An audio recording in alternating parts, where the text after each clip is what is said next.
एक dangerous mafia boss था Mickey Cohen. Mickey सिर्फ अपने गैंगस्टर्स या गन्स के दम पे बॉस नहीं बना था, बल्कि वो फिजिकली भी बेहद स्ट्रॉन्ग था। मिकी एक ज्यूइश बॉक्सर था जिसे वन ऑन वन फाइट में हरा पाना किसी के लिए भी नामुमकिन था। मिकी कोहेन से पुलिस ही नहीं, दूसरे क्रिमिनल्स भी डरते थे, और अगर कोई और गैंगस्टर ग्रुप एलए में अपना बिजनेस करता उसे मिल जाए तो मिकी उसे बेहद बुरी मौत मारता था। मिकी पॉलिटिकली भी बेहद अच्छे से कनेक्टेड था, और कोई पुलिस वाला या पॉलिटिशियन भी उसके और उसके इलीगल बिजनेस के बीच में कभी नहीं आता था। उन्हीं दिनों वर्ल्ड वॉर 2 का एक war veteran sergeant John ओमारा Los Angeles police department join करता है। जॉन एक बहादुर और ईमानदार पुलिस वाला होता है जो एक मिसिंग लड़कियों के केस पे काम कर रहा होता है। वो एक ऐसे आदमी को फॉलो कर रहा होता है जो जवान लड़कियों को मॉर्टिन के नाम पे लूर करके एक प्रोस्टिट्यूशन ब्रॉथल में डाल देता है। जॉन उस आदमी को एक बिल्डिंग तक फॉलो करता है, पर उसका पार्टनर अंदर जाने से मना कर देता है क्योंकि वो बिल्डिंग मिकी कोहेन की होती है, और लॉस एंजलिस का हर पुलिस वाला मिकी के बिजनेस से दूर रहता है। पर जॉन उस लड़की को बचाने के लिए उस बिल्डिंग में एंटर करता है। बिल्डिंग के अंदर अब वो आदमी अपने 2 साथियों के साथ उस लड़की का रेप करने जा रहा होता है। जब जॉन वहां आ जाता है और उनसे लड़के उस लड़की को बचाता है, जॉन उन आदमियों को अरेस्ट करता है और वहां फंसी बाकी लड़कियों को भी रेस्क्यू करता है। जॉन जब उन आदमियों को पुलिस स्टेशन ले जाता है तो उसका सुपरवाइजर उसे डांटता है और उन तीनों को जल्दी ही बेल मिल जाती है। उसका एक पुलिस वाला फ्रेंड जेरी जॉन को समझाता है कि उसे मिकी के आदमियों से दूर रहना चाहिए क्योंकि वो एक बेहद खतरनाक क्राइम फिगर है। जेरी एक ऑर्डिनरी पुलिस वाला होता है जिसका खबरियों का नेटवर्क बेहद स्ट्रॉन्ग है। इनफैक्ट उसका मिकी के गैंग के अंदर भी एक ट्रस्टेड फ्रेंड होता है, जैक वॉलन, जो उसे लॉस एंजलिस सिटी में चल रहे सभी इलीगल धंधों की खबरें प्रोवाइड करता है। जेरी को मिकी के मैनर्स और एटिकेट्स की टीचर ग्रेस बेहद पसंद आती है, और उसकी मिकी से नजदीकियों के बाद भी वो और ग्रेस एक रिलेशनशिप में आ जाते हैं, और दोनों मिकी और उसके गैंग मेंबर्स से छुप के अक्सर मिलते हैं। मिकी अपने ब्रॉथल पे पड़े पुलिस के छापे से बेहद नाराज होता है और उसके लिए रिस्पॉन्सिबल उन तीनों आदमियों को उसी बिल्डिंग में जिंदा जला के मार डालता है क्योंकि वो लोग एक मामूली पुलिस वाले से अरेस्ट हो गए। मिकी के क्राइम के चर्चे मीडिया में भी होते रहते हैं, और लॉस एंजलिस के लोग और प्रेस वहां के पुलिस चीफ बिल पार्कर से जवाब मांगते हैं। बिल पार्कर सार्जेंट जॉन की बहादुरी से काफी इम्प्रेस होता है और उसे एक मीटिंग के लिए बुलाता है, जहां वो जॉन को बताता है कि मिकी के हाथों मैक्सिमम पुलिस वाले और जजेस बिक चुके हैं और किसी भी क्राइम में उसे कोई सजा नहीं हो सकती क्योंकि उसके डर से कोई विटनेस सामने नहीं आता। वो जॉन को एक खुफिया स्पेशल पुलिस ग्रुप बनाने को कहते हैं जिसके मेंबर्स मिकी कोहेन के हर बिजनेस पे बिना डरे अटैक कर सके। वो कहता है कि मिकी को अरेस्ट करना उनका मिशन नहीं है, मिकी का बिजनेस एलए से खत्म करके उसे पकड़ना उनका टास्क है। इफ मिकी कोहेन को बर्बाद करने को बोलते हैं, पर उसे मार कर नहीं, क्योंकि उसे मारने से कुछ नहीं होगा, उसकी जगह कोई और ले लेगा। इसलिए वो उसके पूरे साम्राज्य यानी उसके पूरे धंधे को तबाह करने की सलाह देते हैं ताकि सभी लोग मिकी कोहेन की बर्बादी को देख सके और उसके जैसा बनने की कमी ना सोचे। और जॉन ये काम करने के लिए तैयार हो जाता है, पर जॉन को ये काम पुलिस बनकर नहीं करना था क्योंकि पुलिस को कानून के दायरे में रहकर काम करना पड़ता है। और चीफ जॉन को बताते हैं कि अगर तुम पकड़े गए तो तुम्हें पुलिस नहीं बचाएगी, और चीफ जॉन को सलाह देते हैं कि तुम्हें ये काम करने के लिए एक टीम की जरूरत होगी, इसलिए तुम अपने टीम के लिए रिक्रूट ढूंढने का काम शुरू करो। और टीम चुनने में जॉन की वाइफ उसकी मदद करती है। वहीं दूसरी ओर हम जेरी और ग्रेस को देखते हैं जिन्होंने एक दूसरे के साथ अच्छा टाइम बिताया था। जेरी ने ग्रेस को झूठ बोला था कि वो एक बुक सेल्समैन है। ग्रेस गलती से मिकी के पास फंस गई थी और ग्रेस जेरी को बताती है कि अगर मिकी को हमारे बारे में पता चला तो वो तुम्हें मार डालेगा। अब हम जॉन को देखते हैं जो अपनी टीम को ज्वाइन करने के लिए सबसे पहले जेरी से पूछता है, पर जेरी मना कर देता है ये बोलकर कि सबका कोई मतलब नहीं क्योंकि इससे तुम्हें कुछ नहीं मिलेगा और बदले में तुम एक सवेरे उठोगे और तुम्हें कोलिम, इसलिए ये सब करने का कोई मतलब नहीं। इसलिए जॉन एक और आदमी के पास जाता है जिसका नाम कॉलमैन हैरिस होता है। वो टीम में ज्वाइन हो जाता है। इसके बाद जॉन दूसरे आदमी के पास जाता है जिसका नाम मैक्स कैनेट होता है। वो एक पेशेवर निशानेबाज था।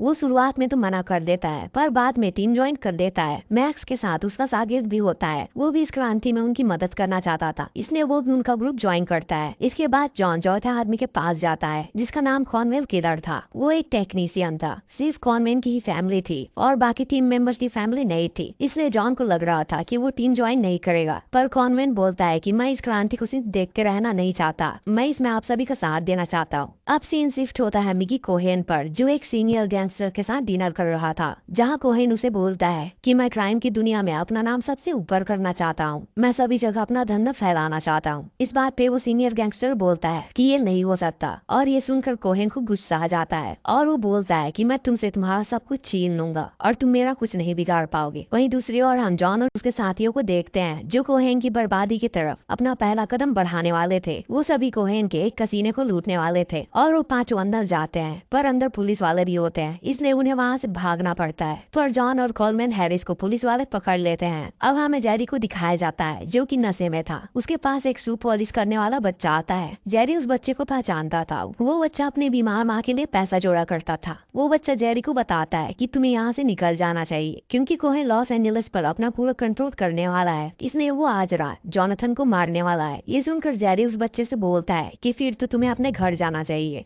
तभी वहाँ पर कोहेन के आदमी आ जाते हैं और जॉनथन पर गोलियां चलाने लगते हैं। इस गोलीबारी के दौरान एक गोली गलती से उस बच्चे को भी लग जाती है, जिससे वो बच्चा मारा जाता है। ये देखकर जेरी अपने आप को संभाल नहीं पाता और कोहेन के आदमियों को मार देता है और उसके बाद वो कोहेन को मारने के लिए बाद में जाता है, पर वहाँ पर कोहेन के साथ उसकी पूरी सिक्योरिटी होती है। ये देखकर क्रिस जेरी को रोक लेता है और समझाता है कि तुम पागल हो गए हो क्या, तुम अभी मरने वाले थे। अब हमें जॉन के बाकी साथियों को दिखाया जाता है जो जॉन और हैरिस को जेल से भगाने के लिए जेल तोड़ने वाले थे, पर उनका प्लान फ्लॉप हो जाता है। तभी वहाँ पर जेरी आता है ये बोलकर कि वो कोहेन का आदमी है, पर थोड़ी देर बाद वहाँ पर कोहेन के असली आदमी आ जाते हैं, इसलिए वहाँ पर लड़ाई शुरू हो जाती है और जॉन और हैरिस जेरी के साथ वहाँ से निकल जाते हैं। अब उनकी टीम में एक और आदमी आ चुका था, जेरी। अब हम कोहेन को देखते हैं जो कि एक नई टेलीफोन लाइन बिछा रहा था जिसके थ्रू लोग सभी तरह की गैम्बलिंग पर सट्टा लगा पाते। अगर ये लाइन बिछ जाती तो कोहेन और मालामाल हो जाता और उसे रोकना और भी मुश्किल हो जाता। वहीं दूसरी ओर जॉन की टीम इस बात से अनजान थी और वो कोहेन के दूसरे धंधों को तबाह करने में लगे थे और वो बारी बारी कोहेन की कई धंधों को तबाह कर देते हैं, पर अभी भी उन्हें कोहेन के सभी धंधों के बारे में पता नहीं था। इसलिए वो डिसाइड करते हैं कि वो कोहेन के घर में एक माइक्रोफोन लगाएंगे और वो ऐसा ही करते हैं। वो चुपके से उसके घर में घुसते हैं और उस माइक्रोफोन को टीवी के पीछे लगा देते हैं और उसके घर से निकलने लगते हैं। तभी जेरी को ग्रेस नजर आती है और वो वहाँ से निकल जाते हैं। उसी रात उन्हें माइक्रोफोन से पता चलता है कि कोहेन को ड्रग से भरा एक कंटेनर आज रात डिलीवर होने वाला है, इसलिए वो सभी भी वहाँ पहुँच जाते हैं और उस ड्रग से भरे कंटेनर को पकड़कर उसे तबाह कर देते हैं। और जब ये बात मिकी कोहेन को पता चलती है तो उसका गुस्सा और बढ़ जाता है और वो आदमियों से उनका पता लगाने को बोलता है। वहीं दूसरी ओर जॉन और उसके सभी साथी अपनी जीत को एंजॉय कर रहे थे क्योंकि वो अपने मकसद में कामयाब हो रहे थे। इसी रात उन्हें माइक्रोफोन के थ्रू टेलीफोन लाइन वाली बात का भी पता चलता है, पर उन्हें ये पता नहीं था कि कोहेन ने उन टेलीफोन लाइनों का हेडक्वार्टर कहाँ पे बनाया है। तभी कॉनवेल को एक आइडिया आता है और वो बोलता है कि मैं उस हेडक्वार्टर का पता लगा सकता हूँ, और वो अपनी टेक्नीशियन स्किल की बदौलत कोहेन के हेडक्वार्टर का पता लगा लेता है जो कि उसके ही एक बार के नीचे बेसमेंट में बनाया गया था। और वो सभी वहाँ घुसते हैं और उस पूरी जगह को डिस्ट्रॉय कर देते हैं और उनका पूरा पैसा जला देते हैं। अब तो मिकी कोहेन का गुस्सा आपे से बाहर हो चुका था और वो समझ चुका था कि ये काम किसी गैंग का नहीं है, वो पुलिस वाले हैं, क्योंकि वो अपने साथ पैसे नहीं ले जाते थे, वो उन्हें जला दिया करते थे। और उसे शक होता है कि उन्हें इसके बारे में कहाँ से पता चला होगा, जरूर हमारे बीच कोई गद्दार है। ये बातों को यहाँ पे ग्रेस सुन लेती है, इसलिए वो यहाँ से भाग जाती है। लेकिन मिकी अब अपने पूरे घर की तलाशी लेने लगता है और बहुत देर तलाशी लेने के बाद उसे वो माइक भी जाता है। तभी ग्रेस पहुंचती है जेरी के पास और उसे पूरी बात बताती है। तब जेरी भी उसे बताता है कि वो एक पुलिस वाला है और वो उसे अपनी पूरी प्लानिंग बताता है। तब ग्रेस कहती है कि मुझे शहर से बाहर जाना है, इसीलिए जेरी अब ग्रेस को लेकर के जाता है जैक के पास और कहता है कि इसे सुरक्षित रखो, क्योंकि अगर ये तुम्हारे पास रहेगी तब मिकी तुम्हारे पास नहीं आएगा, क्योंकि वो अपने आदमी के घर में कभी भी तलाशी नहीं लेगा। और इतना कहने के बाद जेरी यहाँ से चला जाता है और फिर से वो लोग मिकी के घर की बातें सुनने लगते हैं। तभी इन्हें एक और डील के बारे में पता लगता है और ये सारे पहुंच जाते हैं उस जगह पे। तब उन्हें पता लगता है कि मिकी ने ये सब कुछ जानबूझ के किया है और वो इन सबको मारना चाहता है, इसीलिए उसने यहाँ पे जाल बिछाया था और उसने जानबूझ के माइक पे ये सारी बातें कही थी। इसीलिए यहाँ पे एक बहुत बड़ा ब्लास्ट होता है जिससे सारे लोग अस्त व्यस्त हो जाते हैं और सब सोचने लगते हैं कि अब मिकी इनके पीछे आएगा। और इन्हें पता लगता है कि कॉनवेल अभी भी अकेला है, इसीलिए लोग कॉनवेल के पास जाने लगते हैं। लेकिन इनसे पहले वहाँ पे मिकी पहुंच जाता है और वो कॉनवेल को मार देता है और इस चीज चीज को देखने के बाद अब जॉन आग बबूला हो जाता है और वो जानता है कि अगर इसने जल्दी मिकी को खत्म नहीं किया तब वो इन सबको खत्म कर देगा। इसीलिए वो जाता है मिकी के घर पे। तब वो देखता है कि मिकी गायब हो चुका है। तभी कुछ लोग आकर के यहाँ पे बताते हैं जॉन को कि उसके घर पे हमला हुआ है और जॉन भागता हुआ अपने घर पे जाता है। लेकिन उसकी पत्नी अभी भी सही सलामत होती है और उसकी बात टब में ही डिलीवरी हो गई है, लेकिन उसका बच्चा भी सही सलामत है। लेकिन जॉन इस बात पे बहुत ही ज्यादा गुस्सा है कि मिकी उसके घर तक चला आया। लेकिन धीरे धीरे ये बात पता लग जाती है यहाँ के मेयर को और हर जगह ये बात फैल जाती है कि पुलिस वालों ने ये सब कुछ किया है। इसीलिए अब पार्कर के साथ साथ इन सबको भी सस्पेंड कर दिया जाता है। तब जॉन और भी ज्यादा परेशान हो जाता है और वो अपनी पत्नी को इस देश से बाहर भेज देता है क्योंकि वो जानता है कि कभी भी मिकी इनके पीछे आ सकता है। इसीलिए अब जॉन जाता है चेरी के पास और ये दोनों प्लानिंग कर रहे होते हैं। तभी यहाँ पे ग्रेस आती है और वो जेरी को बताती है कि उन लोगों ने जैक को मार दिया, लेकिन उनके आने से पहले वो छुप चुकी थी। इसीलिए उसने इन सारी चीजों को अपनी आंखों से देखा और जैक को मारने वाला खुद मिकी था। मिकी ने उस पर गोली चलाई थी। इसलिए ग्रेस कहती है कि अब मैं गवाही दूंगी कि मिकी ने मेरे सामने जैक को मारा था और उससे उसे सजा होगी। तब इन बातों को सुनने के बाद अब जॉन भी खुश हो जाता है और वो जेरी को कहता है कि अभी भी हमारे पास रात 12 बजे तक का वक्त है क्योंकि हम आज ही सस्पेंड हुए हैं, लेकिन हमारी ड्यूटी रात के 12 बजे के बाद खत्म होगी। तब तक अगर हम चाहे तो मिकी को गिरफ्तार कर सकते हैं। इसीलिए अब ये लोग जाते हैं मिकी के एक आदमी के पास और उसे धमकाने लगते हैं और डर के मारे वो बता देता है कि मिकी कहाँ पे है। तब ये लोग पहुँचते हैं उस जगह पे और हमें पता लगता है कि ये एक बहुत ही बड़ा होटल है और मिकी ने यहाँ पे हर जगह अपने लोगों को खड़ा कर रखा है जिनके हाथों में बंदूकें हैं और वो गोली चलाने में एक बार भी नहीं चिचकेंगे। लेकिन जॉन और उसकी टीम को भी पता है कि इनके पास सिर्फ रात 12 बजे तक का वक्त है और जो कुछ भी इन्हें करना है उन्हें अभी ही करना पड़ेगा। इसीलिए जॉन यहाँ पे उन पे गोलियां चलाने लगता है और वो लोग भी इन पे अंधाधुंध गोलियां चलाते हैं और यहाँ पे चारों तरफ गोलियां चलने लगती हैं और ये लोग मिकी के बहुत सारे लोगों को मारते हैं और देखते ही देखते मिकी के लोगों की तादाद कम होने लगती है। तब मिकी को पता लगता है कि आज पुलिस वाले नहीं मानेंगे और वो उसे यहाँ पे गिरफ्तार करने आया है। इसीलिए मिकी प्लानिंग करता है कि वो देश को छोड़ देगा। फिर वो भी एक बंदूक उठाता है और गोली चलाता हुआ बाहर आता है। तब एक गोली आकर के लग जाती है मैक्स को और सारे लोग मैक्स को देखने लगते हैं। तभी मिकी एक गाड़ी में बैठ करके यहाँ से भागने लगता है, लेकिन जॉन उसे देख लेता है। इसीलिए वो उसकी गाड़ी के ऊपर कूद जाता है और कांच तोड़ करके ड्राइवर को पीटने लगता है, जिससे मिकी की गाड़ी का एक्सीडेंट हो जाता है और वो गाड़ी यहीं पर रुक जाती है। तभी उस गाड़ी से मिकी का एक आदमी बाहर आता है और वो जॉन पर बंदूक तान देता है। फिर वो जॉन को मारने ही वाला होता है। तभी हम मैक्स को देखते हैं जो इतनी दूर से घायल हालत में भी शानदार निशाना लगाता है और वो उस आदमी का काम तमाम कर देता है। लेकिन उसे मारते ही यहाँ पे मैक्स की भी मृत्यु हो जाती है। तब मिकी आता है जॉन के सामने और कहता है कि क्या तुम मुझसे मर्दों की तरह लड़ोगे या फिर हमेशा की तरह चुप चुप के वार करोगे? अगर तुम में हिम्मत है तो आओ हम दो हाथ करते हैं। और मिकी ऐसा इसलिए कहता है क्योंकि किसी जमाने में वो बॉक्सर हुआ करता था, वो भी बहुत शानदार। इसीलिए उसे भरोसा है कि वो जॉन को हरा देगा और अब ये दोनों ऐसे ही लड़ते रहते हैं। और शुरू में मिकी यहाँ पे जॉन को बहुत पीटता है, लेकिन एक बार जब जॉन गुस्से में आता है तब वो मिकी को पीटने लगता है और वो उसे बड़ी ही बेरहमी से पीटता है और एक एक करके उसकी हड्डियां तोड़ने लगता है। और देखते ही देखते यहाँ पे भीड़ इकट्ठा हो जाती है और मीडिया वाले भी आ जाते हैं और सारे लोग देखते हैं कि एक आदमी यहाँ पे मिकी को कैसे पीट रहा है, जैसे मिकी कोई सड़क छाप आदमी हो, क्योंकि जॉन उसे बड़ी ही बेरहमी से पीटता है। और अंत में मिकी घायल पड़ा होता है और वो देखता है कि पूरे शहर ने उसकी यह हालत देख ली है। इसीलिए वो फूट फूट कर रोने लगता है क्योंकि वो समझ जाता है कि आज से उसका दबदबा खत्म हो गया और अब कोई भी उसकी इज्जत नहीं करने वाला। इसीलिए पुलिस वाले यहाँ से मिकी को लेकर के चले जाते हैं और उस पर सारे के सारे चार्जेस लगाए जाते हैं। फिर उसे उम्र कैद की सजा हो जाती है। लेकिन जेल में भी लोग उसे बार बार टॉर्चर करते हैं क्योंकि जेल में जैक के बहुत सारे दोस्त होते हैं, लेकिन गैंगस्टर स्क्वाड में जितने भी लोग थे उन सब का नाम कभी भी पब्लिकली नहीं बताया जाता और इनमें से ज्यादातर लोगों को पुलिस की नौकरी पर वापस बुला लिया जाता है। लेकिन जेरी पुलिस की नौकरी नहीं करता और वो ग्रेस के साथ रहने लगता है और जॉन भी नौकरी छोड़ करके चला जाता है अपनी पत्नी के पास। और